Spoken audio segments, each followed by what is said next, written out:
दो चर वाले रैखिक समीकरण क्लास 10th मैथ्स एक्सरसाइज 3.4 का हम ये सेकंड का फोर्थ पार्ट कर रहे हैं, फोर्थ क्वेश्चन कर रहे हैं।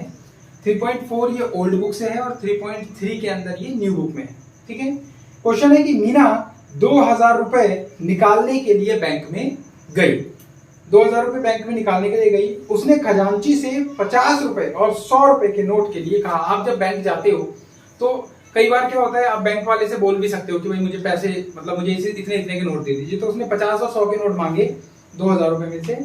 मीना ने कुल 25 नोट दिए। तो जो खजांची था उसने टोटल 25 नोट कितने के हो गए? 25 नोट कितने हो गए? 2000 रुपए हो गए।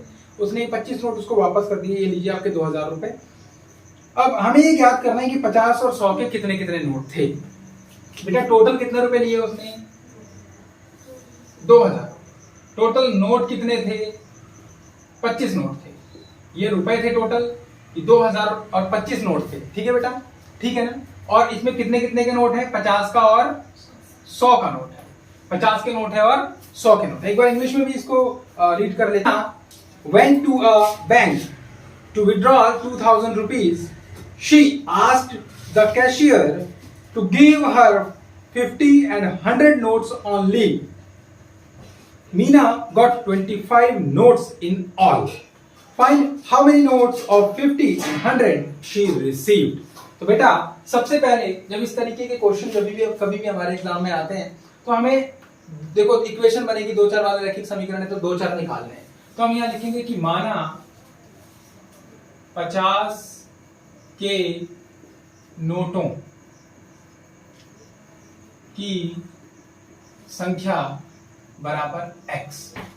ठीक है बेटा, चलो इसको इंग्लिश में भी लिख लेते हैं। Let the number of notes in rupees 50 equals to x। x number के नोट हैं, x संख्या में नोट हैं। उसके बाद में तथा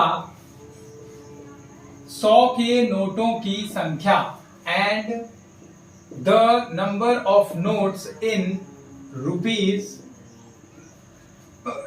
100 इज y। बेटा दो इक्वेशन बना ली। क्या सवाल, इक्वेशन क्या है? बोल रहा है पेयर ऑफ लीनियर इक्वेशन। हमारा ये बुक भी कहती है कि पेयर ऑफ लीनियर, यानी कि युग्म बनाना है। हमें दो जोड़े बनेंगे, दो इक्वेशंस बनेंगी। तो अभी हमें क्या बोल रहा है? टोटल 25 नोट है। तो अब देखो प्रश्नानुसार मैं लिख देता हूं। As per the question, x plus y total 25। बेटा जी 50 के नोट इतने, 100 के नोट इतने, टोटल 25 नोट हो गए। कोई दिक्कत पहली इक्वेशन बनने में? नंबर 1 इक्वेशन बन गई। ठीक है, अभी बोल रहा है दोनों मिलाकर कितने हुए। अभी हम रुपए की बात करें तो 50 रुपए के कितने नोट हैं? x नोट है। और जमा 100 रुपए के y नोट हैं।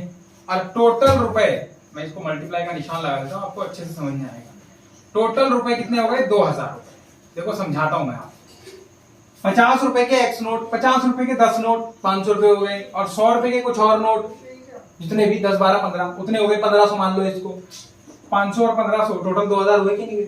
इस तरह से दोनों मिलाकर, मैंने वैसे ही बताया 500 1500। अभी हम निकालेंगे तो पता लगेगा कितने हैं।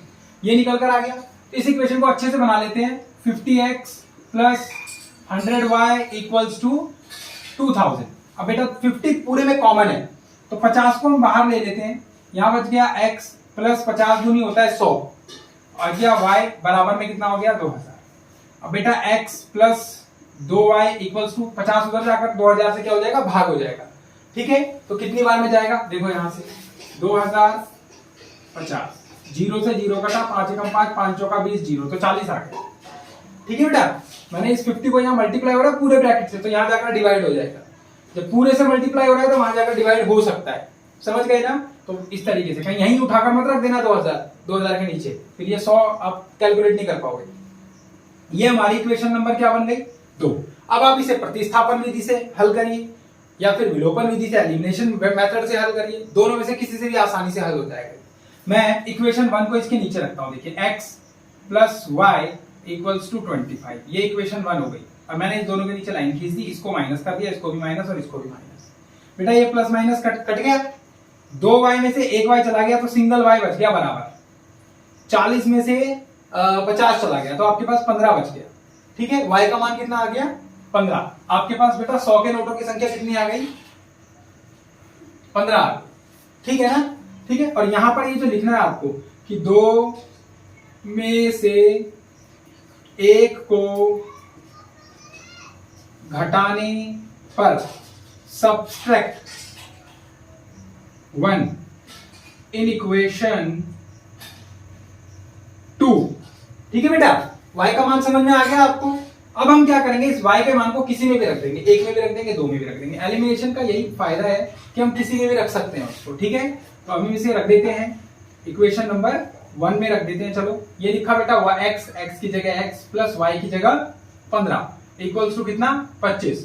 x इक्वल्स टू कितना हो गया 25, उधर जाकर क्या हो जाएगा ये माइनस हो जाएगा, तो x का मान कितना आ जाएगा बच्चे 10 आ गया। x का वैल्यू क्या आ गया 10।